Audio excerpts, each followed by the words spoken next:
सर्व शेतकरी बांधवांना पोळ्याच्या हार्दिक शुभेच्छा। आज मित्रांनो, आज पोळा आणि पोळा म्हटलं तर अमावस्या। तर अमावस्याच्या दिवशी आपण फवारणी करतो मित्रांनो। आता वाजले सकाळचे 6:45 आणि 6:45 वाजता आपण फवारणी करतोय अमावस्याच्या दिवशी।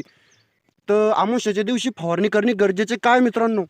तर अमावस्याच्या दिवशी जे पतंग असतील ते पतंग अंडे देतात आणि ते अंडे जर देताय पतंग आपल्या पुडीमार्फत जर याच्यात जात आहे तर आपल्या कैरीमध्ये बोंडाळी पडते मित्रांनो।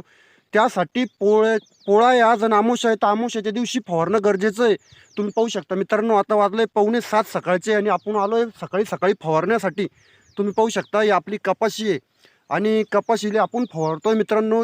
कारण योग्य टाईम आपण फवारतो तर खरी, पण जर योग्य टायमाला फवारणं महत्त्वाचं आहे। तर आता पोळ्याचा 1-2 दिवस आधी फवारू शकता किंवा पोळ्याच्या 1-2 अमावस्याच्या 1-2 आधी फवारू शकता किंवा 1-2 दिवस नंतर फवारू शकता मित्रांनो तुम्ही, जेणेकरून आपला बोंडअळीचा प्रादुर्भाव कमी होईल।